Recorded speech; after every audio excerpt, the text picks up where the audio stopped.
डीडवाना कुचामन पढ़ रहे थे ना। तो डीडवाना कुचामन जो जिला है देखिए, वो जिले में कुछ हम पढ़ चुके हैं, बाकी शेष जो बचा हुआ है उसे हम आज पूरा करेंगे। तो ये जिला पढ़ रहे हैं आज कौन सा, डीडवाना कुचामन। यानी डीडवाना कुचामन बताओ किससे अलग हुआ है, नागौर से अलग हुआ है। नागौर से अलग हुआ जिला है कौन सा, डीडवाना कुचामन। डीडवाना कुचामन जिला है ये कितने, 7 अगस्त 2000 कितने को बना, 23 को बना। 7 अगस्त 2000 कितने को बना, 23 को बना। डीडवाना कुचामन जो है, राम लुबाया समिति की सिफारिश पर सीएम कौन थे, बिल्कुल राइट। अच्छा उसके बाद में बताइए फटाफट, ये किस संभाग के अंतर्गत आता है, अजमेर संभाग के अंतर्गत आता है। किसके, अजमेर संभाग के अंतर्गत आता है। इसके बाद में हम बताएं, डीडवाना कुचामन में कितने उपखंड हैं, कितने उपखंड हैं, 6 उपखंड है। और तहसीलें कितनी हैं, 8 तहसीलें। 6 उपखंड और 8 तहसीलों वाला है डीडवाना कुचामन।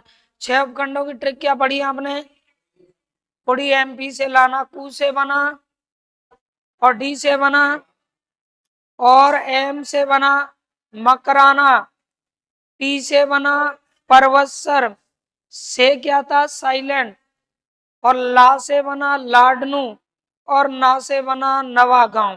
ठीक है, इस तरह से ये आपके क्या थे, 6 उपखंड। तहसीलें कितनी आ रही हैं, तो 6 उपखंड हैं और इन्हीं नामों की 6 क्या हो गई, तहसीलें। और 2 तहसीलें क्या थी अलग, एक मौलासर थी, एक छोटी खाटू तहसील थी। ठीक है, तो ये चीज तो आपने पढ़ी थी। अब आगे देखिएगा, आगे पढ़ते हैं।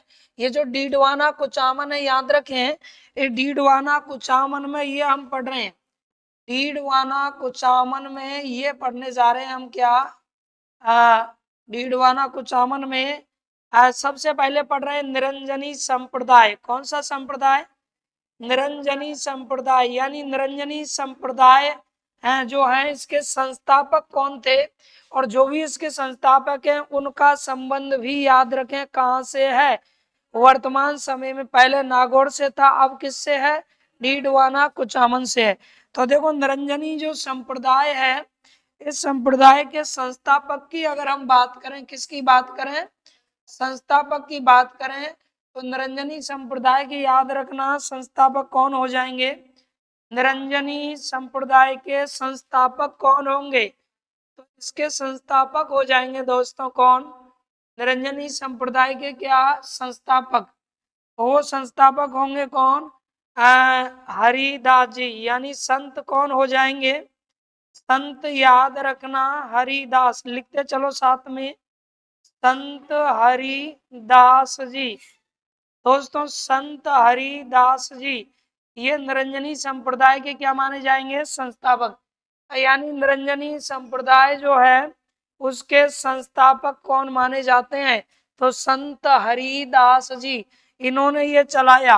अब संत हरिदास जी का देखो जन्म की अगर हम बात करें कि इनका जन्म, संत हरिदास जी का क्या जन्म, तो इनके जन्म को लेके बात करें तो याद रखें संत हरिदास जी का जो जन्म हुआ है, इनका जो क्या हुआ है, जन्म हुआ है, संत हरिदास जी का जो जन्म हुआ है वो जन्म कहाँ हुआ है, कापडौद। कहाँ हुआ है दोस्तों, कापडौद।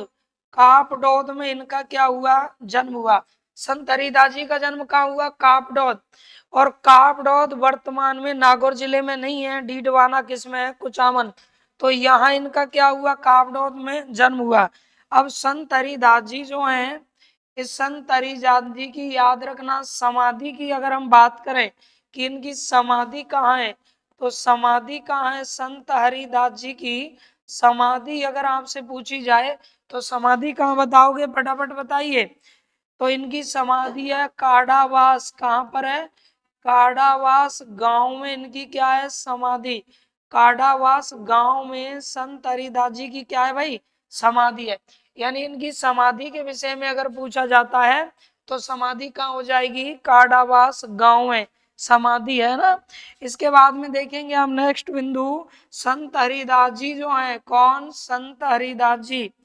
संत हरिदास जी को याद रखें, किस नाम से पुकारा जाता है, तो इन्हें कहा जाता है कलयुग का, किसका, कलयुग, कलयुग का वाल्मीकि कहा जाता है दोस्तों। कलयुग का क्या, वाल्मीकि। किसे कहा जाता है, तो संत हरिदास जी को, यानी संत हरिदास जी कहलाते हैं क्या, कलयुग के वाल्मीकि। तो संत हरिदास जी जिन्हें आप पढ़ते हैं, पहले नागौर में पढ़ते थे, कापडौद याद रखना, कापडौद कहाँ बताओगे, कापडौद कहाँ बताओगे आप, कापडौद कहाँ बताओगे, तो डीडवाना, कहाँ बताओगे, डीडवाना कुचामन, ये याद रखना है, डीडवाना कुचामन। तो यहाँ दोस्तों इनका संबंध रहेगा, कलयुग के क्या कहलाते हैं, वाल्मीकि, यानी कलयुग के वाल्मीकि के नाम से जाने जाते हैं, कौन, संत हरिदास जी। और इन्होंने जो संप्रदाय चलाया दोस्तों, इन्होंने क्या चलाया, संप्रदाय चलाया, याद रखें। वो कौन सा संप्रदाय चलाया, तो इन्होंने चलाया निरंजनी संप्रदाय, कौन सा, निरंजनी संप्रदाय, संप्रदाय, जिसे पता है अलख निरंजन, इस नाम से उसमें अभिवादन करते हैं। निरंजनी संप्रदाय इन्होंने चलाया, है ना। कौन सा संप्रदाय, निरंजनी संप्रदाय। इन्होंने ग्रंथ की रचना भी की। अब किस ग्रंथ की इनके द्वारा रचना की गई, तो याद रखें, इन्होंने जिस ग्रंथ की रचना की, इनका ग्रंथ कौन सा है गुरुजी, तो इनका ग्रंथ है दोस्तों क्या, हरि पुरुष की वाणी, क्या, हरि पुरुष की वाणी, हरि पुरुष की क्या, वाणी, ये इनका याद रखना प्रमुख ग्रंथ है। तो ये जानकारी आपको याद रखनी है। निरंजनी संप्रदाय के संस्थापक कौन थे, हरिदास जी।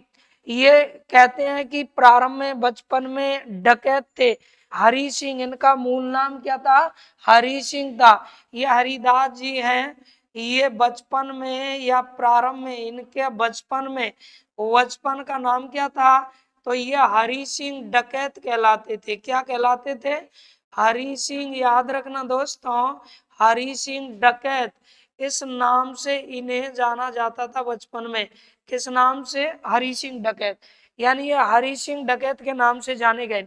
अब किसी ने इनको समझाया कि ये कार्य अच्छा नहीं है, तो वो काम छोड़ करके और इन्होंने क्या किया, अच्छे कार्य अपना लिए और ईश्वरीय आध्यात्मिकता में लग गए। इसीलिए इन्हें क्या कहा जाता है, बताओ क्या कहा जाता है इनको, तो इनको कहा जाता है कलयुग का वाल्मीकि, ठीक है। इसके बाद में देखिए नेक्स्ट आचार्य पढ़ते हैं हम किसको, तुलसीदास जी के विषय में। आचार्य तुलसी, ये आचार्य तुलसी हैं, यानी आचार्य श्री तुलसी इनका सही नाम है। तो आचार्य तुलसी जो हैं दोस्तों, आचार्य तुलसी के विषय में आप जानिए, आचार्य तुलसी को लेके क्या क्या सवाल पूछे जा सकते हैं। तो आचार्य तुलसी जो हैं, इनका संबंध है कहाँ से, लांडनू से, कहाँ से इनका संबंध है, लांडनू से, यानी इनका याद रखना, जो आचार्य तुलसी हैं, आचार्य तुलसी का संबंध कहाँ से है, यानी किस स्थान से इनका संबंध है, तो इनका संबंध है दोस्तों कहाँ से, लांडनू से, लांडनू स्थान से इनका क्या है, संबंध है, किससे, लांडनू से, याद रखना, ये लांडनू से इनका संबंध है। और लांडनू मेंथा नदी के किनारे स्थित है, कौन सी नदी के, मेंथा नदी, मेंथा नदी दोस्तों, इस नदी के क्या है, लांडनू किनारे पर स्थित है। तो यहाँ से इनका संबंध है आचार्य तुलसीदास जी का। आचार्य तुलसीदास जी जो हैं, इनके विषय में कहा जाता है कि इन्होंने तेरह पंथी जो संप्रदाय है उसको अपनाया था और ये नवे आचार्य माने जाते हैं। तो क्वेश्चन पूछ लेगा कि आचार्य श्री तुलसी जो हैं, इन्होंने ये तेरह पंथी संप्रदाय के कौन से नंबर के आचार्य बने, तो नवे नंबर के, यानी कौन सा संप्रदाय था, तेरह पंथी, तेरह पंथी क्या था, संप्रदाय। और तेरह पंथी संप्रदाय के ये याद रखना कौन से नंबर के, तेरापंथी संप्रदाय के किस नंबर के? 9वें आचार्य माने जाते हैं दोस्तों। 9वें क्या माने जाते हैं? ये आचार्य माने जाते हैं। तेरापंथी संप्रदाय के 9वें आचार्य के रूप में इन्हें जाना जाता है। 9वें नंबर के क्या थे? आचार्य थे। इन्होंने याद रखें एक आंदोलन चलाया, और वो आंदोलन भी परीक्षा की दृष्टि से इंपॉर्टेंट रहता है। तो इन्होंने एक क्या चलाया सर? आंदोलन चलाया। इन्होंने क्या चलाया भाई? आंदोलन चलाया। अब कौन सा आंदोलन इनके द्वारा चलाया गया? तो वो आंदोलन था दोस्तों कौन सा? अनुव्रत आंदोलन। कौन सा आंदोलन था? अनुव्रत। इन्होंने जो आंदोलन चलाया वो कौन सा आंदोलन था? अनुव्रत आंदोलन था। याद रखें कौन सा? अनुव्रत आंदोलन। ये आंदोलन इन्होंने चलाया, अनुव्रत आंदोलन। इस तरह से ये चीज आपको याद रखनी है। तो अनुव्रत आंदोलन चलाने वाले कौन है? तो आपका जवाब होगा आचार्य श्री तुलसी। तो ये आप पढ़ रहे थे, देखिएगा निरंजनी संप्रदाय, निरंजनी संप्रदाय के संस्थापक हरिदास जी और आचार्य तुलसी, वर्तमान में इनका संबंध है कहाँ से? डीडवाना कुचामन से है। तो फटाफट से आप नोट करते चलिए साथ में, डीडवाना कुचामन से इनका क्या है? संबंध है। बता लिया। चलो देखें, अब आगे बढ़ते हैं। नेक्स्ट अगले बिंदु देखें, उतारते चलो साथ में ही आप। रानाबाई, अगला आप पढ़ेंगे रानाबाई, केवाई माता और कर्माबाई। इनका संबंध भी याद रखें कहाँ से है? तो इनका संबंध भी डीडवाना कुचामन जिले से है। आइए देखते हैं एक एक के विषय में क्या क्या जानकारी है। तो देखिए, ये जो है कौन, सबसे पहले हम पढ़ते हैं किसके विषय में? रानाबाई के विषय में जानते हैं, यानी रानाबाई कौन थी। फिर इसके बाद में आप पढ़ेंगे किसके विषय में? केवाय माता के विषय में पढ़ेंगे। और इसके बाद में हम कर्माबाई के विषय में पढ़ेंगे। किसके? कर्माबाई के विषय में। तो रानाबाई कर्माबाई दोनों इंपॉर्टेंट हैं। अब देखिए रानाबाई के विषय में जानिएगा दोस्तों। रानाबाई जो है याद रखें, रानाबाई का सबसे पहली बात तो जन्म, रानाबाई का क्या? जन्म। तो रानाबाई का दोस्तों जन्म जो हुआ, वो जन्म इनका कहाँ हुआ? रानाबाई का जन्म कहाँ हुआ? तो रानाबाई का जन्म हुआ हरनावा। किस जगह हुआ? हरनावा।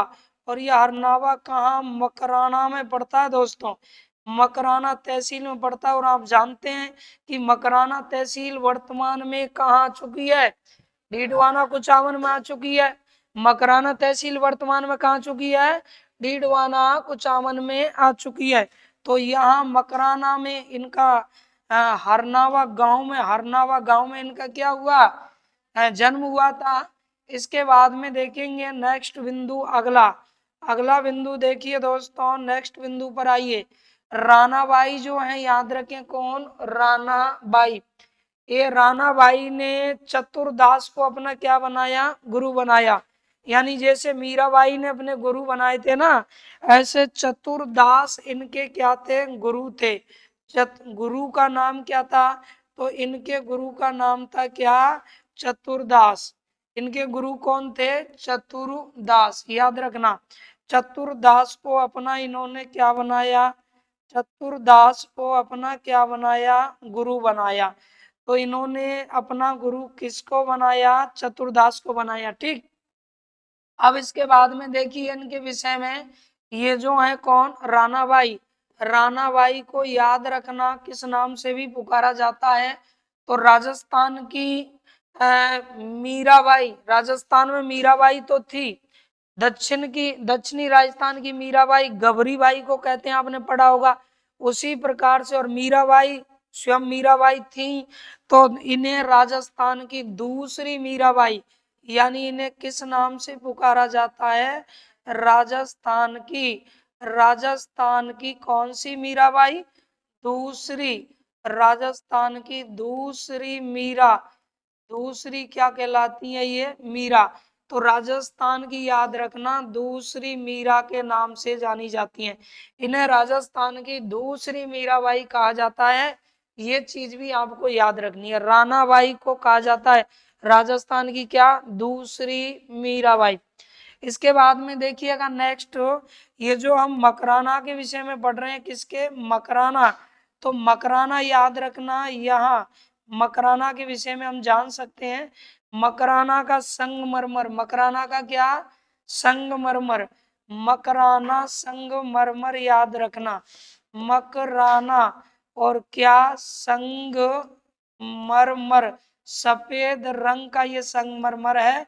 मकराना संगमरमर याद रखना बहुत ज्यादा प्रसिद्ध है, और यही वो संगमरमर है दोस्तों मकराना का, जिस संगमरमर से कई चीजें बनी है। जैसे मकराना, पहले हम इसे नागौर में पढ़ते थे, अब पढ़ना है डीडवाना कुचामन में।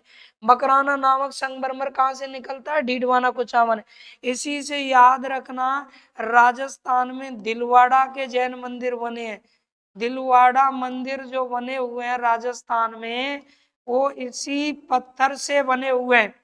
दूसरा देखिएगा आप, ताजमहल की अगर हम बात करें तो ताजमहल भी इसी पत्थर से बना हुआ है, किससे, मकराना। और कोलकाता में विक्टोरिया मेमोरियल है, कोलकाता में कौन सा, विक्टोरिया मेमोरियल की अगर हम बात करें, विक्टोरिया क्या, विक्टोरिया मेमोरियल याद रखें, विक्टोरिया मेमोरियल।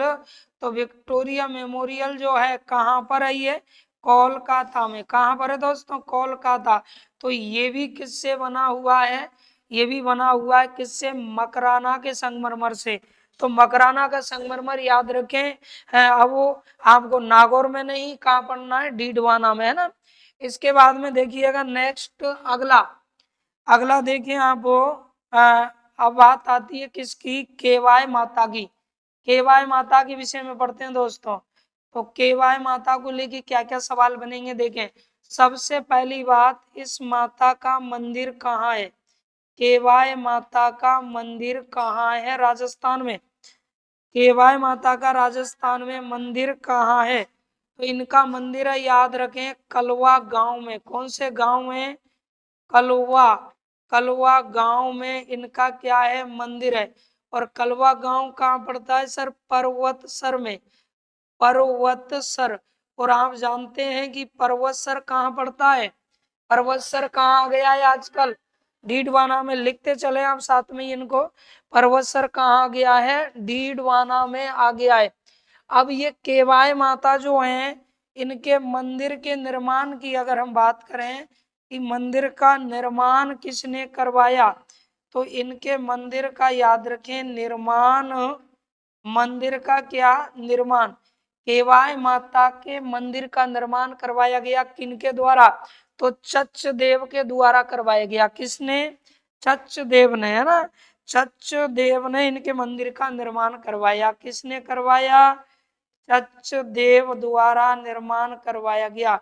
ये चचदेव की अगर हम बात करें तो ये चचदेव कौन थे, अजमेर के चौहान राजा दुर्लभ राज का सामंत था।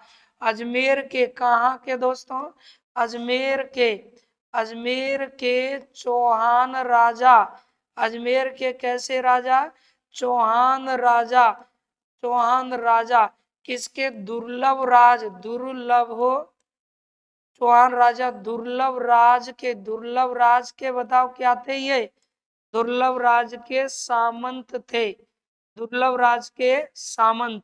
कौन थे, चचदेव। इनके द्वारा क्या करवाया गया, इनके द्वारा निर्माण करवाया गया इनके मंदिर का। ठीक, इसके बाद में देखिएगा आप नेक्स्ट बिंदु जानते हैं अगला, ये जो केवाय माता है, कहते हैं कि इनका मंदिर ऊपर पहाड़ियों पर है, ऊपर पहाड़ियों पर है। और जैसे ही मंदिर तक हम पहुंचेंगे तो कहा जाता है कि 1111 यानी 1111 सीढ़ियों को चढ़ना पड़ता है। तो इनके मंदिर तक पहुंचने के लिए सीढ़ियां कितनी है, यानी कितनी सीढ़ियां लगी हुई हैं। तो सीढ़ियों की अगर हम बात करें तो कितनी सीढ़ियां हैं, 1111, याद रखना 1100 कितनी, 11 सीढ़ियां हैं। यानी इनके मंदिर तक पहुंचने के लिए कितनी सीढ़ियां हैं, 1111 सीढ़ियां लगी हुई हैं। तो ये हम पढ़ रहे थे कौन सी, केवाय माता। आइए इसके बाद में जानते हैं अगला इसके विषय में, कर्माबाई के विषय में। तो नेक्स्ट कर्माबाई के विषय में देखिए, कर्माबाई को लेके क्या क्या सवाल बनते हैं। तो कर्माबाई याद रखें, इनका कर्माबाई जो है इनका निवास स्थान यानी संबंध कहाँ से है। तो दोस्तों इन कर्माबाई के संबंध को अगर हम जाने तो कर्माबाई का संबंध है, याद रखें कहाँ से, किनसरिया गांव से। किस गांव से, किनसरिया गांव हो जाएगा किनसरिया। किनसरिया क्या दोस्तों, गांव। किनसरिया किससे, गांव से इसका क्या है, संबंध है। यानी कर्माबाई कहाँ की थी, किनसरिया गांव की थी, है ना, जो कि किस जिले में आता है, डीडवाना कुचामन जिले में आता है। अब देखो कर्माबाई जो है, कर्माबाई को लेकर के भविष्य में प्रश्न आ सकता है। ये कर्माबाई जो है इन्हें याद रखना किसकी, कर्माबाई को ये जो एरिया है कौन सा, शेखावाटी क्षेत्र जिसे हम कहते हैं, यानी मारवाड़ क्षेत्र जिसे हम बोल रहे हैं और शेखावाटी क्षेत्र जिसे हम बोल रहे हैं, उस क्षेत्र की मीराबाई यानी शेखावाटी की क्या कहलाती है, ये मीराबाई कहलाती हैं। तो ये चीज आपको याद रखनी है, ये शेखावाटी क्षेत्र की मीराबाई कहलाती हैं। कहाँ की, शेखावाटी की मीरा कहलाती है। शेखावाटी, शेखावाटी क्षेत्र, क्षेत्र की क्या कहलाती हैं, ये मीरा, इस नाम से ये जानी जाती हैं। इनके बारे में एक इम्पोर्टेंट सवाल ये है, इनके बारे में इम्पोर्टेंट सवाल ये बनता है, आपने गीत सुना होगा एक गीत इन्हीं का वो गीत है, क्योंकि ये भगवान कृष्ण को भोजन कराना चाहती थी अपने हाथों से। इनकी ये जिद थी कि भगवान कृष्ण, क्योंकि उसकी पूजा करती थी, तो इनका गीत जो कि बहुत फेमस था पहले, खूब स्कूलों में गाया जाता था।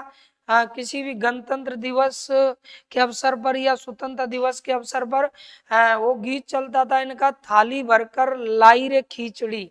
सुना है आप लोगों ने, थाली भरकर, क्योंकि ये जाट समाज से थी। किस समाज से थी, जाट समाज से, है ना।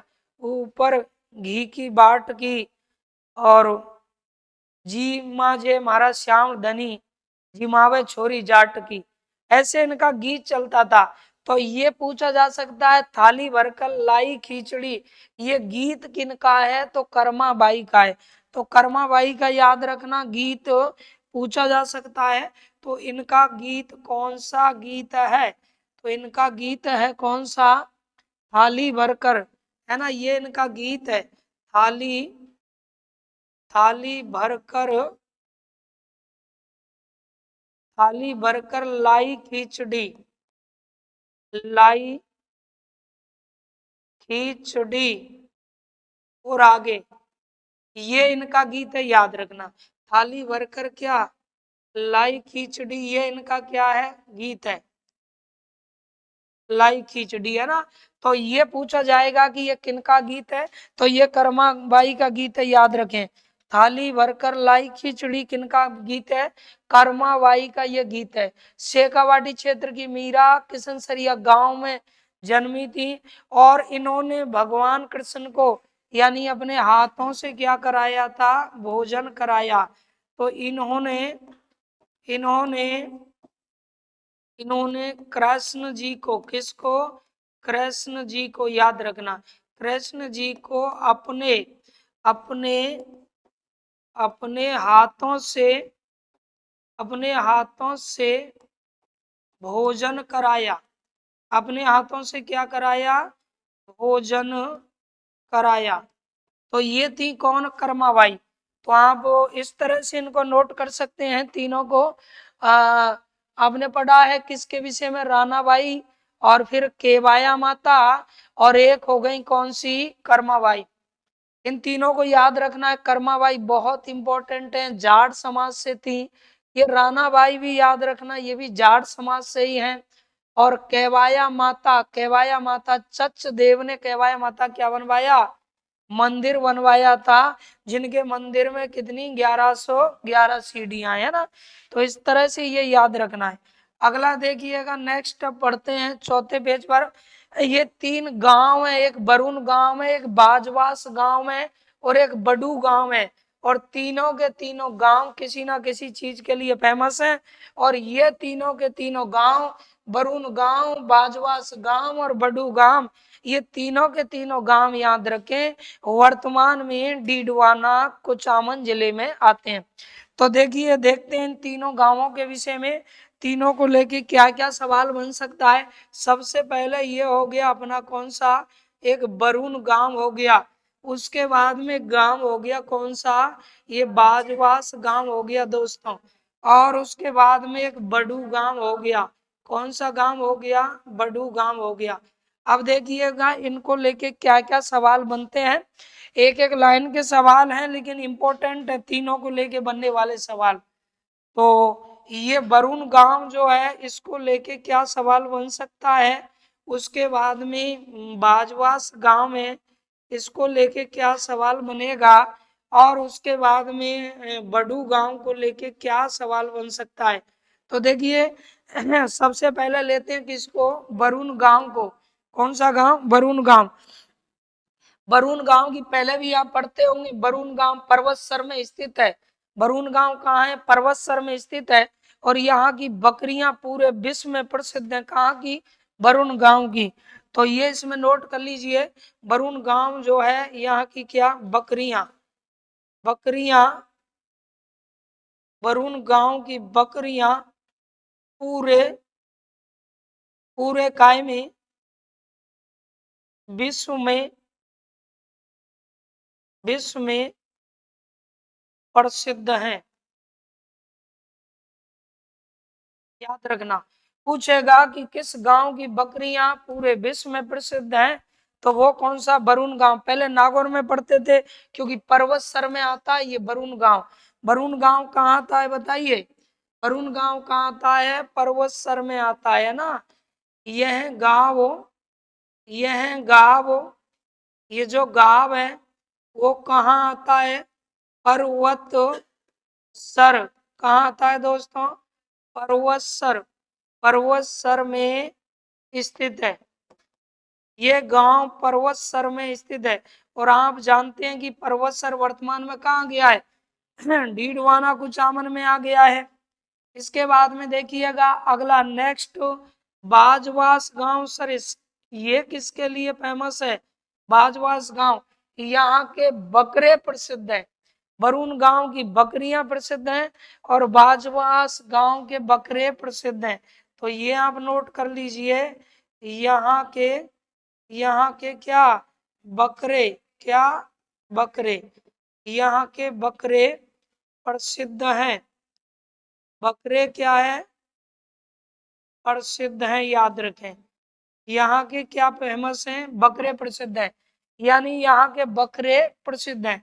बडू गांव की अगर बात करें, तो बडू गांव की क्या चीज फेमस है, बडू गांव के याद रखना मिट्टी के खिलौने। किसके खिलौने, मिट्टी के। बहुत अच्छा सवाल है ये। राजस्थान में मिट्टी के खिलौने कहाँ के प्रसिद्ध हैं, तो मिट्टी के खिलौने प्रसिद्ध है ना। यहाँ के मिट्टी, इसके मिट्टी के खिलौने, मिट्टी के खिलौने, खिलौने पूरे पूरे काय में, राजस्थान में, पूरे राजस्थान में प्रसिद्ध है। पूरे राजस्थान में क्या है, प्रसिद्ध है। तो ये आपको याद रखना है। यानी बडू गांव जो है वहां के मिट्टी के क्या, खिलौने पूरे राजस्थान में प्रसिद्ध है। तो इनके तीनों के विषय में नोट करिएगा आप। बडू गांव मिट्टी के खिलौने प्रसिद्ध है। उसके बाद में बाजवास गांव, यहाँ के बकरे प्रसिद्ध हैं। और बरून गांव की क्या, बकरियां प्रसिद्ध हैं। बरून गांव की बकरियां प्रसिद्ध हैं। यहाँ की बकरियां मांस हेतु प्रसिद्ध है, याद रखना, पूरे विश्व में प्रसिद्ध है ये। तो अब नेक्स्ट अगला पढ़ते हैं। देखिए अगला है गिंगोली का युद्ध, ऐतिहासिक घटना ये। और ये दोनों की दोनों, डाबडा कांड और गिंगोली का युद्ध, ये दोनों घटनाएं आपको कहाँ पढ़नी है, अब डीडवाना कुचामन में। पहले हम पढ़ते थे इनको कहाँ, तो देखिएगा दोनों घटनाओं के विषय में। एक है आपका कौन सा, गिंगोली युद्ध। कौन सा युद्ध, गिंगोली युद्ध, याद रखना गिंगोली का युद्ध, इसके विषय में हमें जानना है। उसके बाद में डावडा कांड, कौन सा कांड, डावडा कांड, याद रखना डावडा कांड, इसके विषय में आपको जानना है। गिंगोली का युद्ध हो गया और एक हो गया कौन सा, डावडा कांड। अब देखिएगा जानते हैं गिंगोली युद्ध। तो गिंगोली का जो युद्ध हुआ है, याद रखें सबसे पहली बात, गिंगोली का जो युद्ध हुआ है वो युद्ध कहा जाता है कि 13 मार्च, कई जगह 12 मार्च लिखा मिलता है, 800 कितने 7 ईस्वी में हुआ, ईस्वी में हुआ, 1800 कितने में हुआ, 7 ईस्वी में हुआ। गिंगोली का याद रखें युद्ध कब हुआ, तो 13 मार्च, कई जगह ये 12 मार्च भी लिखा मिलता है, कितना लिखा मिलता है, 12 मार्च, है ना। तो 1807 में हुआ। आपको प्रश्न आएगा तो केवल मार्च लिखा आएगा, मार्च 1800 कितने में, 7 में ये युद्ध हुआ, ठीक है। अब ये गिंगोली का जो युद्ध है, याद रखें इस युद्ध को किन किन के द्वारा लड़ा गया, गिंगोली का युद्ध किन किन के बीच में हुआ। तो देखो ये युद्ध जो हुआ, ये गिंगोली का युद्ध हुआ मारवाड़ शासक, कहाँ के राजा थे, मारवाड़, याद रखना जोधपुर, मारवाड़ शासक, जो मारवाड़ के लगभग अंतिम शासक थे। मारवाड़ शासक कौन, मानसिंह। मारवाड़ शासक कौन थे दोस्तों, मानसिंह। एक तो ये थे मारवाड़ के शासक मानसिंह, बरसिब, और किसके बीच में लड़ा गया, तो मारवाड़ के शासक एक तो कौन थे, मानसिंह। अगले थे जयपुर शासक, कौन, जयपुर, जयपुर शासक। अब जयपुर के शासक कौन थे, तो जयपुर शासक थे दोस्तों कौन, जगत सिंह द्वितीय। कौन थे, जगत सिंह, जिन्हें आप क्या कहेंगे, द्वितीय। इनके बीच में याद रखना ये युद्ध हुआ कौन सा, एक तो मान सिंह थे और एक कौन थे, जगत सिंह थे, इनके बीच में ये युद्ध हुआ। अब ये युद्ध क्यों हुआ, तो इसके विषय में आप समझ लीजिए। गिंगोली का युद्ध, गिंगोली स्थान डीडवाना कुचामन जिले में। ये युद्ध क्यों हुआ, तो सुने देखें अच्छे से।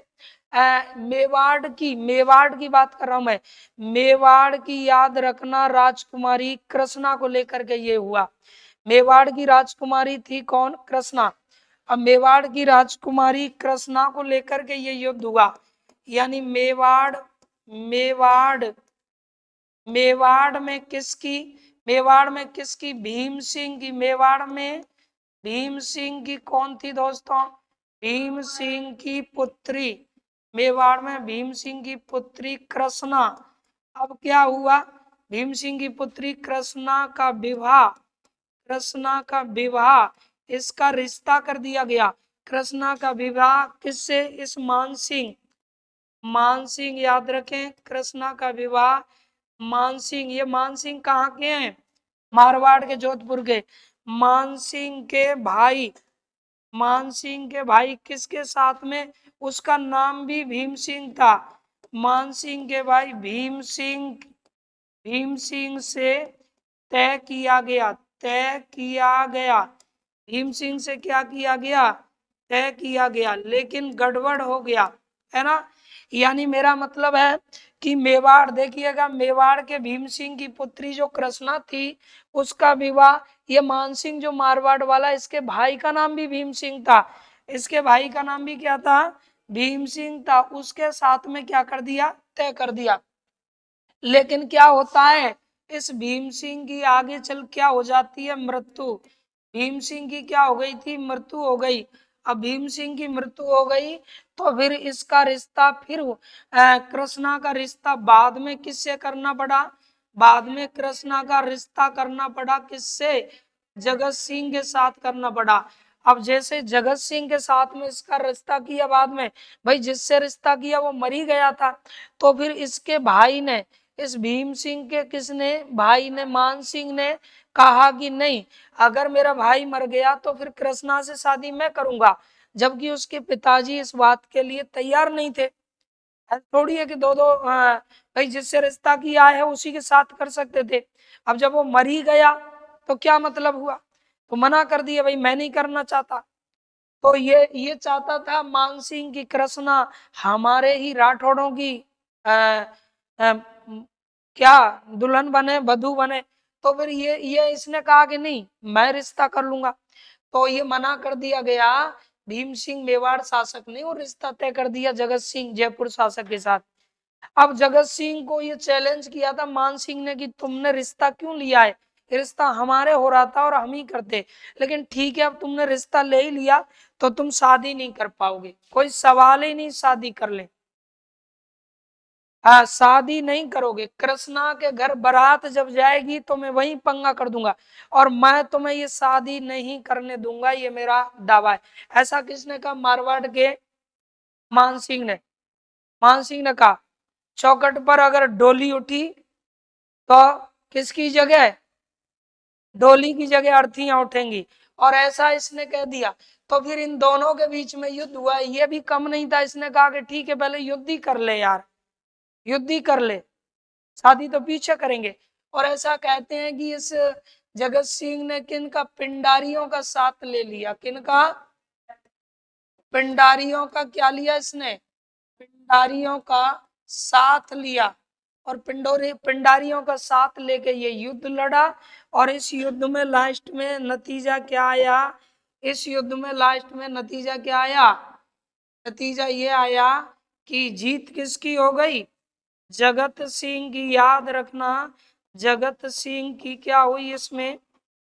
जगत सिंह की विजय हुई। जगत सिंह की क्या हुई? विजय हुई। और कृष्णा कुमारी, और क्यों मरेगी? शादी हो गई तो, वो तो बाद में मरी थी, वो तो बाद की बात है। 1810 में मरी है कृष्णा, तो हम तो युद्ध पढ़ रहे हैं कब? 1807 का। विजय हुई और कृष्णा इनकी इनकी क्या बनी? फिर पत्नी बनी, यानी उनसे शादी हो गई। बाद में कृष्णा इन्हीं की पत्नी बनी है ना। तो इस तरह का ये इतिहास था। गिंगोली का युद्ध, घटनाएं पूर्ववत हैं, जो कि तो ही बात यह है कि ये नागौर की जगह डीडवाना कुचामन में पढ़ना है। नागौर डिलीट कर दीजिएगा दिमाग से। अब हम लेते हैं इस बात को देखें। अगला बिंदु देखें आप, नेक्स्ट। तो ये हम पढ़ रहे हैं अब, ये आपको याद रखना है, कौन सा? डावड़ा कांड। अब डावड़ा कांड की चर्चा करते हैं दोस्तों। डावड़ा जो कांड है, याद रखें कौन सा कांड? डावड़ा कांड। तो डावड़ा कांड या ये 13, ये कांड भी कब हुआ? तो ये जो कांड है डावड़ा कांड, ये भी 13 कितने को? मार्च, 13 मार्च। लेकिन सन था कौन सा? 1900, कौन सा? 1947 का। ये हुआ आपका कौन सा? डावड़ा कांड। 13 मार्च 1947 को डावड़ा कांड हुआ। अब डावड़ा कांड हुआ तो याद रखें क्या हुआ था? इसका कारण क्या था? क्यों हुआ ये? तो इसका कारण था, क्या कारण था गुरुजी? इसका कारण था दोस्तों कि पुष्करना ब्राह्मणों को यहाँ से निष्कासित कर दिया। यानी पुष्करना किनको? पुष्करना, पुष्करना ब्राह्मणों को। किनको दोस्तों? ब्राह्मणों को। ये वही पुष्करना ब्राह्मणों ने हैं जिन्होंने खडीन पद्धति चलाई थी जैसलमेर में। ब्राह्मणों को क्या कर दिया? निष्कासित कर दिया। निष्कासित कर दिया। इस वजह से याद रखना ये क्या हुआ? कांड हुआ। पुष्करना ब्राह्मणों को क्या कर दिया? निष्कासित कर दिया। तो डावड़ा में एक आम सभा का आयोजन किया गया। डावड़ा में किसका आयोजन किया गया? डावड़ा में एक आम सभा का आयोजन किया गया। आम सभा का क्या कर रहे थे लोग? आम सभा का आयोजन हुआ। आयोजन हुआ कहाँ पर? यहाँ एक आम सभा का क्या किया जा रहा था? आयोजन। अब इसी आम सभा पर याद रखें गोलियां चला दी गई। आम सभा पर क्या चलाई गई दोस्तों? गोलियां। गोलियां चलाई। आम सभा पर क्या चलाई? गोलियां चली। है ना। 1 मिनट। आम सभा पर चलाई गई क्या? गोलियां। गोलियां चलाई, और जब गोलियां चलाई तो 12 लोग क्या हो गए? 12 लोग क्या हो गए? शहीद हो गए। याद रखना, इस कांड में 12 लोग क्या हुए? शहीद हुए। यानी आम सभा पर गोलियां चला दी गई, जिसमें 12 लोग क्या हो गए? शहीद हो गए। अच्छा, मथुरा दास माथुर इसकी अध्यक्षता कर रहे थे। इसकी अध्यक्षता कौन कर रहे थे? तो ये भी आप लोगों को याद रखना है। अध्यक्षता कर रहे थे कौन? मथुरा दास। कौन कर रहे थे दोस्तों? मथुरा दास माथुर सर, माथुर, ये इसकी कर रहे थे क्या? अध्यक्षता। तो इस तरह से आप ये नोट कीजिएगा पूरा का पूरा। ये दोनों ही ऐतिहासिक घटना है जो वर्तमान में कहाँ है? डीडवाना कुचामन में है।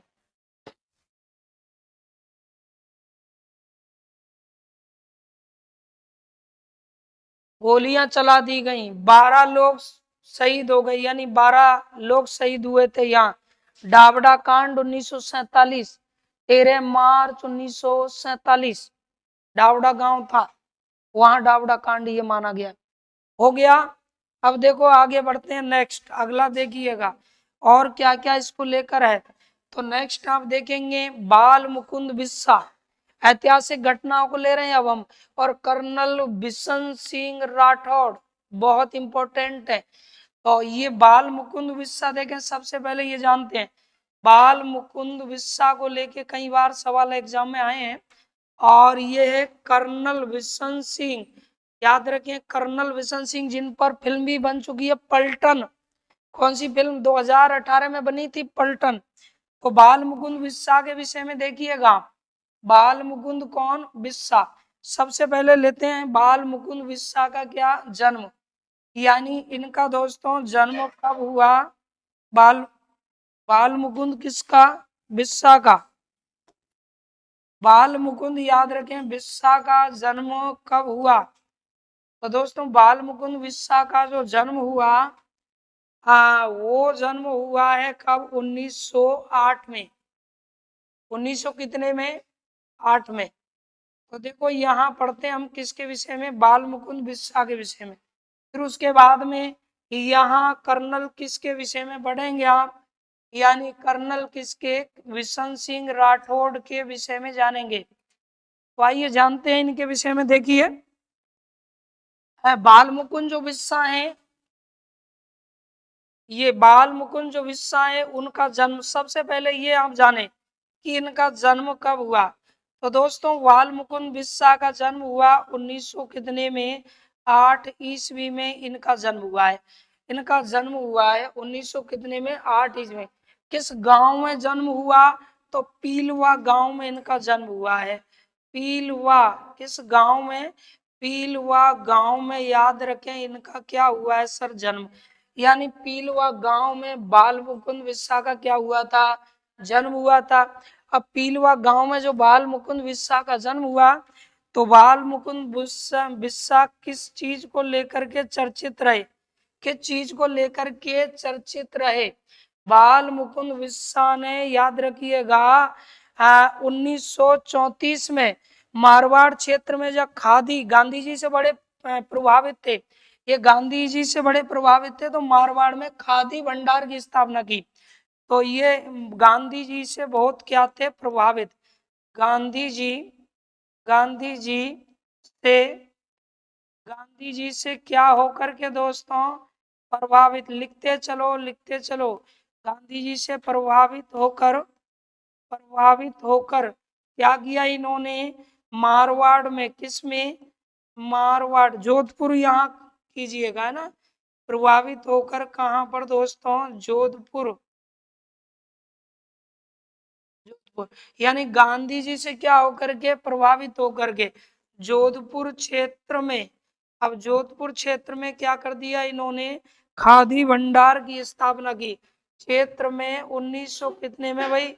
34 ईस्वी में किसकी स्थापना की? 1934 ईस्वी में खादी भंडार की। किसकी? खादी भंडार, है ना। क्या खादी उद्योग, खादी भंडार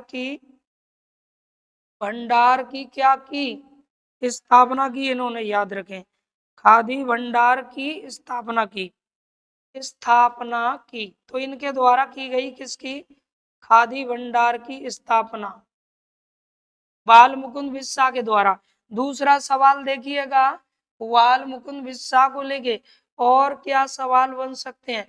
बिल्कुल, इन्हें राजस्थान का जतिन दास भी कहा जाता है, यानी राजस्थान के कहलाते हैं क्या? जतिन दास। कौन? बाल मुकुंद बिस्सा। तो यह बाल मुकुंद जो बिस्सा, यह है राजस्थान के, किसके दोस्तों? राजस्थान के, याद रखना, राजस्थान के क्या? जतिन दास कहलाते हैं। ये राजस्थान के जतिन दास, ये आपको याद रखना है, कहे जाते हैं। राजस्थान के जतिन दास कहे जाते हैं। कौन कहे जाते हैं? बाल मुकुंद बिस्सा। बाल मुकुंद बिस्सा को राजस्थान का क्या कहते हैं? जतिन दास कहते हैं। इन्होंने 1942 में जब गांधी जी ने आंदोलन चलाया था, कौन सा? भारत छोड़ो आंदोलन, तो भूख हड़ताल भी इन्होंने की है। और याद रखें, भूख हड़ताल के कारण इनकी क्या हुई है? मृत्यु हुई है। तो इनकी मृत्यु किसके कारण हुई? 1900 कितने में? 42 ईस्वी में। 42 ईस्वी में भूख हड़ताल के कारण, किसके कारण? भूख हड़ताल। भूख हड़ताल इन्होंने की थी, याद रखें। 1942 में क्या की इन्होंने? भूख हड़ताल। तो भूख हड़ताल के कारण इनकी क्या हुई दोस्तों? इनकी मृत्यु हो गई। इनकी मृत्यु हो गई। किसके कारण मृत्यु हो गई बताओ? भूख हड़ताल के कारण। आइए इसके बाद में जानते हैं नेक्स्ट, कर्नल बिशन सिंह। बहुत बहुत इंपॉर्टेंट है दोस्तों, करंट से रिलेटेड भी है और वैसे भी बहुत इंपॉर्टेंट है। कर्नल बिशन सिंह, ये ऐसा कहते हैं कि भारत की एक सैन्य टुकड़ी में थे। लाहौल लाहौल सैन्य टुकड़ी, नाथुला सॉरी, नेपाल की तरफ दर्रे जाते हैं ना भारत के, नाथुला दर्रा सिक्किम से जाता है, नेपाल को जोड़ता है नाथुला दर्रा। तो वहां जो सेना लगाई जाती है, चीन के वजह से लगाई जाती है। तो नाथुला टुकड़ी के सैनिक थे। तो यह है नाथुला, किसके दोस्तों? नाथुला, याद रखना, एक दर्रा भी है जो भारत को नेपाल से जोड़ता है। नाथुला सैन्य टुकड़ी में थे दोस्तों, ये सैन्य टुकड़ी में थे। नाथुला सैन्य टुकड़ी में ये सैनिक थे। और याद रखिएगा, इन्होंने क्या किया सर? इन्होंने क्या किया? इन्होंने 1967 में चीन से, एक तो 62 का हुआ था जिसमें हम हार गए, पर 1967 में चीन से लड़ाई हो गई थी। तो उसके बाद चीन को इन्होंने खूब धूल चटाई, यानी 1900 कितने में? 67 ईस्वी में चीन है ना, चीन भारत युद्ध, एक बार ये भी हुआ। चीन भारत युद्ध में क्या किया? बहादुरी, यानी अपनी वीरता दिखाई। अपनी क्या दिखाई?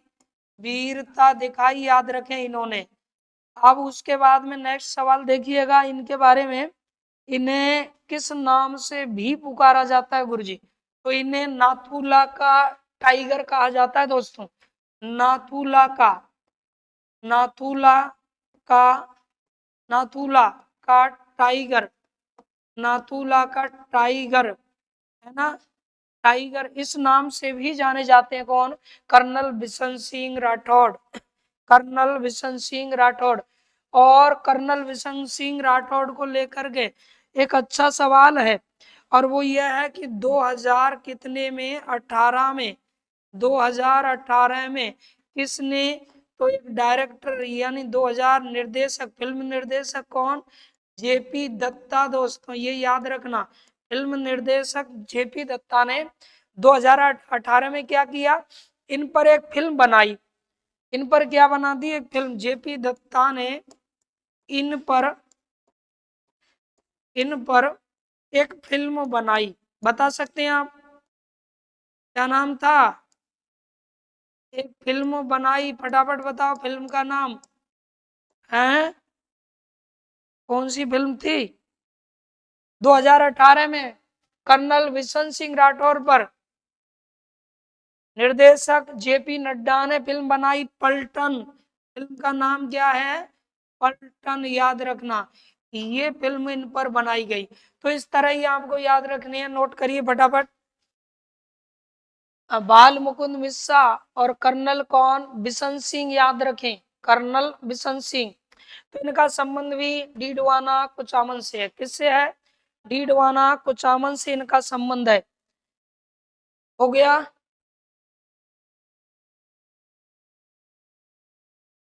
डीडवाना कुचामन से इनका क्या है? संबंध है। चेंज कर दूं? चलो देखें, आगे बढ़े आप। 7वां पेज लीजिएगा। अगला वीर तेजाजी पशु मेला और लक्ष्मी नारायण पशु मेला, इनके विषय में पढ़िए। तो वीर तेजाजी पशु मेला देखिए, फटाफट देखें। वीर तेजाजी पशु मेला, अब पहले आप पढ़ते थे, कहाँ पढ़ते थे? वीर तेजाजी पशु मेला पर्वतसर नागौर, अब पर्वतसर डीडवाना कुचामन। अब पढ़ोगे पर्वतसर डीडवाना कुचामन। अब देखो वीर तेजाजी पशु मेला, ये देखिएगा इसके विषय में। वीर तेजाजी पशु मेला, सबसे पहली बात तो ये मेला कहाँ लगता है? तो तेजा दशमी, तेजा क्या? दशमी, तेजा दशमी। अब आपको ये पता होना चाहिए कि तेजा दशमी कब आती है? तेजा दशमी कब आती है? तेजा दशमी आती है, याद रखना, भाद्र। कब आती है? भाद्र और शुक्ल, भाद्र शुक्ल कब? दशमी को। भाद्र शुक्ल किसको आती है? दशमी को। भाद्र शुक्ल कब आएगी? दशमी को आएगी। क्या? तेजा दशमी। तो तेजा दशमी आती है कब? भाद्र। एक मिनट, एक मिनट।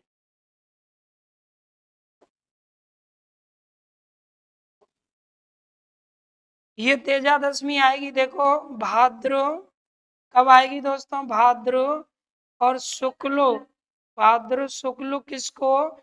दशमी को। कौन आती है? तेजा दशमी। ठीक है। और इस तेजा दशमी के अवसर पर ही ये मेला लगता है। तेजा दशमी के अवसर पर ही मेला लगता है। तो ये मेला कहाँ, मेला कब लगता है? तो ये लगता है, याद रखना, भाद्र, भादों के महीने में, शुक्ल पक्ष, भाद्र शुक्ल। कब से लेकर के? पंचमी से, पंचमी से लेकर के, और कब तक लगता है ये? तो भाद्र पूर्णिमा, भाद्र। अब शुक्ल पक्ष किसी भी महीने का अंतिम समय होता है, तो उसमें क्या आएगी? पूर्णिमा। पूर्णिमा यानी 10 दिन का ये मेला है। कितने दिन तक लगता है बताइए फटाफट। तो मेला कितने दिन लगा? ये 10 दिन तक ये मेला लगता है, याद रखना। 10 दिन तक क्या लगता है? मेला। इस मेले के विषय में कहा जाता है कि आय की दृष्टि से, किसकी दृष्टि से? आय की दृष्टि से, आय की दृष्टि से सबसे बड़ा, कैसा? सबसे बड़ा क्या माना गया है? पशु मेला माना गया है। पशु मेला है ये राजस्थान में। लेकिन याद रखना, एक बार जसवंत पशु मेला हो गया था आय की दृष्टि से। जसवंत पशु मेला है ना, ये आय की दृष्टि से कैसा हो गया? प्रथम हो गया एक बार। कौन सा? जसवंत पशु मेला, जसवंत पशु मेला। ये एक बार आय की दृष्टि से पहले नंबर पे आ चुका है, जो कि कहाँ? भरतपुर का है। कहाँ का है? भरतपुर का पशु मेला है। ये भी आपको याद रखना, एक ही बार ये आया। तो आय की दृष्टि से सबसे बड़ा पशु मेला कौन सा? वीर तेजाजी पशु मेला। और वीर तेजाजी पशु मेला ये कहाँ पर बढ़ता है, कहाँ लगता है? तो इसका स्थान अगर पूछा जाए तो क्या बताएंगे आप? पर क्या बताओगे? स्थान, स्थान बताओगे पर्वतसर। क्या बताओगे? पर्वतसर। और पर्वतसर कहाँ है? डीडवाना कुचामन, डीडवाना कुचामन जिला। डीडवाना कुचामन क्या बताओगे? जिला। यहाँ पर आपका हो गया पर्वतसर। अब आ जाइए नेक्स्ट देखते हैं, लक्ष्मी नारायण झूला मेला। कौन सा मेला? लक्ष्मी नारायण झूला मेला। तो इसकी हम बात करें लक्ष्मी नारायण झूला मेला, तो मौलासर आपने पढ़ा था, मौलासर तहसील, मौलासर तहसील में लगता है ये। यह मेला कब कहाँ लगता है? यह मेला मेला मौलासर, कौन सी तहसील? मौलासर तहसील। और ये तहसील भी कहाँ आ गई है अब? डीडवाना कुचामन में। मौलासर तहसील में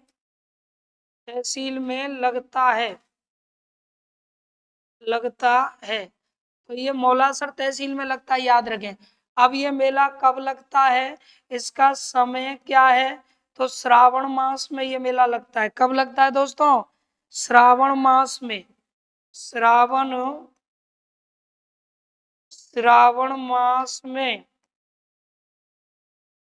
ये मेला लगता है। तो इस तरह से ये चीजें आपको याद रखनी है, नोट करो फटाफट। यानी वीर तेजाजी पशु मेला, और एक हो गया कौन सा? लक्ष्मी नारायण झूला मेला। लक्ष्मी नारायण झूला मेला, ये दोनों के दोनों मेले आपको याद रखने हैं। लक्ष्मी नारायण कौन सा? झूला मेला। आगे देखें, आगे देखिएगा, नेक्स्ट बस और बचा है थोड़ा सा। यह है जैन विश्व भारती विश्वविद्यालय। क्या? जैन विश्व भारती विद्यालय। याद रखना, ये जैन विश्व भारती विद्यालय ये क्या है, कैसा विद्यालय है ये? तो यह एक कैसा विद्यालय है? यह एक यह एक कैसा विद्यालय है? एक कैसा है ये? डीम्ड है ना, डीम्ड विश्व और विश्वविद्यालय है, याद रखिएगा।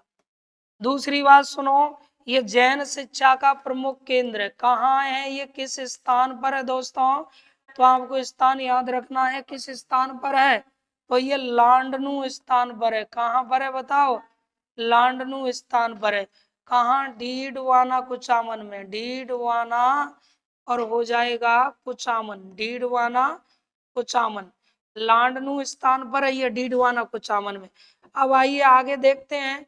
ये जैन शिक्षा का प्रमुख केंद्र है। किसका? जैन शिक्षा का प्रमुख केंद्र माना जाता है, प्रमुख केंद्र माना जाता है। तो इस तरह से ये बिंदु याद रखने हैं, बिल्कुल नॉर्मल बातें हैं, सिंपल ही बातें वही हैं जो परंपरागत तरीके से पढ़ते थे, केवल स्थान चेंज हुए हैं। अच्छा, गोल्डन पेंटिंग याद रखना, अच्छा सवाल है। गोल्डन पेंटिंग ये कहाँ की फेमस है? गोल्डन पेंटिंग तो राज्य में डीडवाना क्या? कुचामन। राज्य में डीडवाना कुचामन में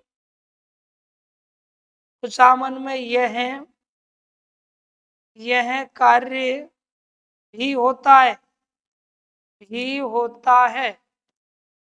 तो ये आप लोगों को याद रखना है, यानी राज्य में डीडवाना कुचामन में भी ये कार्य होता है। ठीक है, तो ये करो फटाफट नोट आप। जैन विश्व भारती विश्वविद्यालय है ये, जैन विश्व भारती विश्वविद्यालय, याद रखें, विद्यालय नहीं है, विश्वविद्यालय है। नेक्स्ट देखिएगा, अगला ये देखो फटाफट, ये दुर्ग आ गए है ना, कुचामन का किला। कौन सा किला? कुचामन का किला। तो आइए सबसे पहले जानते हैं कुचामन के किले के बारे में। और कुचामन का किला जो है, इसको लेके क्या क्या सवाल बन सकते हैं। देखिए कुचामन का किला, फटाफट से पढ़ें। कुचामन दुर्ग दोस्तों, कुचामन का किला पहले नागौर में पढ़ते थे, अब कहाँ पढ़ना है आपको? डीडवाना में। तो सबसे पहली बात, कुचामन का जो किला है याद रखें, ये कुचामन के किले का निर्माता कौन है दोस्तों? इस किले का निर्माता कौन है? तो इसका निर्माता है मेड़तिया। कौन है? मेड़तिया, याद रखना कौन? जालिम सिंह, मेड़तिया जालिम सिंह। एक मिनट, इसके माने जाएंगे कौन? जालिम सिंह। इनके द्वारा ये बनाया गया। किनके द्वारा? जालिम सिंह। अब तक तो ये चर्चित नहीं था, अब नए जिले में आ गया है तो बहुत फेमस हो गया है। तो कुचामन के किले को लेकर के कई सवाल इंपॉर्टेंट हैं जो बनते हैं, परीक्षा की दृष्टि से बड़े महत्वपूर्ण सवाल बन सकते हैं। इसको क्या सवाल बन सकते हैं? इस दुर्ग को सबसे पहली बात तो किस उपनाम से जानते हैं? तो देखो, इस दुर्ग को उपनाम से जानते हैं हम जागीरी। किस नाम से? जागीरी दुर्गों का, जागीरी दुर्गों का क्या कहा जाता है इसे? सिरमौर। जागीरी दुर्गों का क्या कहते हैं? सिरमौर इसे कहा जाता है। दूसरा बिंदु देखिएगा, कुचामन का जो किला है इसमें बुर्ज कितने हैं? तो याद रखना, कुचामन के दुर्ग में बुर्ज हैं कितने? तो सर 18 बुर्ज हैं। कितने बुर्ज हैं? 18। इन बुर्जों में दोस्तों सुनहरी बुर्ज, सुनहरी क्या? सुनहरी बुर्ज बहुत ज्यादा क्या है?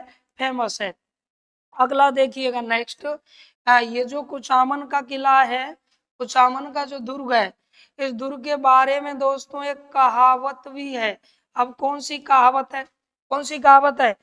कि कुचामन के दुर्ग के बारे में कहा जाता है कि ऐसा दुर्ग रानी जाय के पास भले ही हो लेकिन ठुकरानी जाय के पास नहीं है।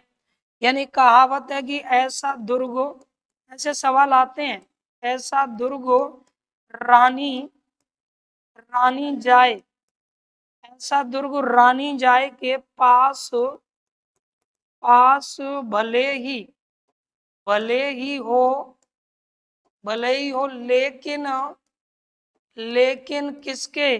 ठकुरानी, ठकुरानी जाए के पास, जाए के पास नहीं। तो ये कहावत याद रखना इसी दुर्ग के बारे में है, रानी जाय के पास भले ही हो, ठुकरानी जाय के पास नहीं। दोस्तों अगला है आपका श्यामगढ़ गांव का किला। नाम को याद रखना है। मीठडी गांव का किला डीडवाना कुचामन में है। नाम को याद रखना है आपको। यानी ये कहाँ पर है? तो डीडवाना कुचामन। कहाँ है ये? डीडवाना कुचामन में है ये। वैसे कुचामन में है दोस्तों, कुचामन में है, याद रखें। ये है ये मेन। ये दुर्ग भी कहाँ है सर? ये भी कुचामन में है। कहाँ पर है? कुचामन। ठीक है, इसको भले ही आप हटा सकते हैं। ये इसे भी कुचामन ही हम कर देंगे, कुचामन, क्योंकि दोनों कुचामन में है। तो इस तरह ये याद रखना है। अच्छा, 6 कूप बावड़ी और एक फूल बावड़ी, ये दोनों की दोनों कहाँ पर है सर? तो ये भी डीडवाना कुचामन के कौन सी जगह है? छोटी। कहाँ पर है? छोटी क्या पढ़ा है मैंने? छोटी खाटू, ये यहाँ पर है। और ये भी सर कहाँ पर है? छोटी खाटू तहसील में। छोटी खाटू ये यहाँ पर है।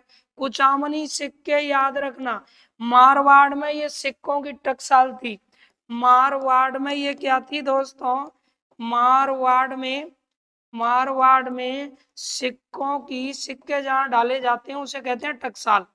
सिक्कों की क्या थी? टकसाल थी। मारवाड़ में सिक्कों की क्या थी? टकसाल थी। तो ये थी मारवाड़ में सिक्कों की क्या? टकसाल। तो इस तरह से ये चीज आपको याद रखनी है। फटाफट से नोट कीजिएगा। बस एक और बचा है थोड़ा सा। तो अगला देखें नेक्स्ट।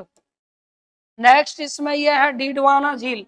दोस्तों ये डीडवाना झील है, कुचामन झील है और नावा झील है। ये 3 झीलें हैं, डीडवाना, कुचामन और कौन सी? नावा।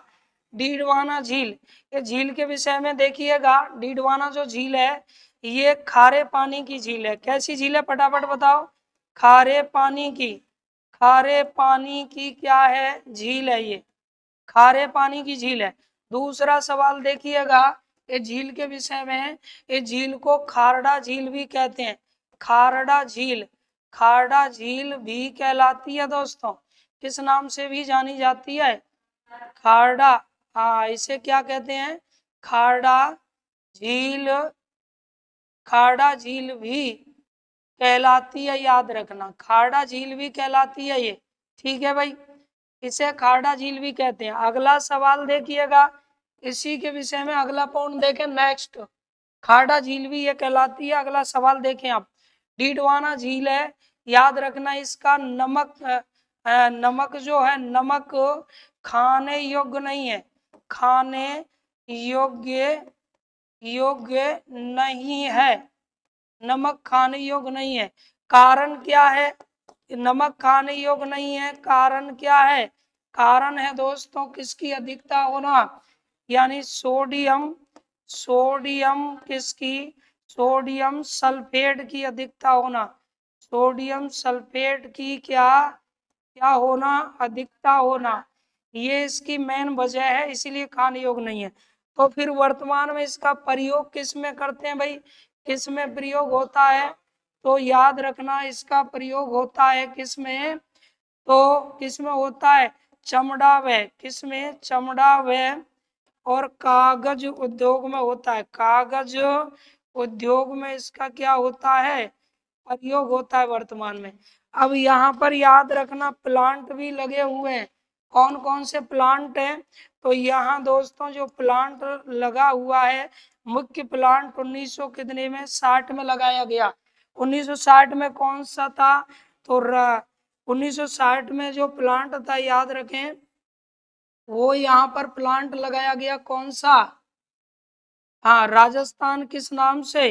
तो Rajasthan, Rajasthan state, state chemical, state chemical, Rajasthan state क्या होगा, क्या हो गया, राजस्थान स्टेट क्या, ये हो गया आपका राजस्थान स्टेट केमिकल, कौन सा, केमिकल, केमिकल वर्क्स, ये यहाँ पर लगाया गया, ये याद रखें लगाया।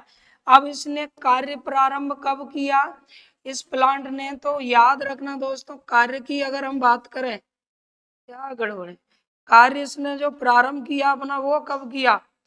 तो याद रखिएगा कार्य प्रारंभ जो किया गया इसके द्वारा, वो किया गया 1900 कितने में, 64 में, 1964 में कार्य प्रारंभ किया है ना।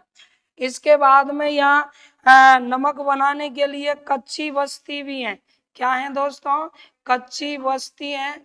बताओ इन्हें क्या कहते हैं, फटाफट बताइए। तो इन्हें देवल के नाम से जाना जाता है, देवल, ये कच्ची बस्ती नमक बनाती है। कुचामन झील है, ये आपको ऐसे ही याद रखनी है, कहाँ पर है? तो कुचामन झील कहाँ पर है, फटाफट बताएं। कुचामन में है, चलो ठीक है। नावा झील ये कहाँ पर है दोस्तों? तो नवा तहसील में, कौन सी तहसील में, नवा तहसील में है ये।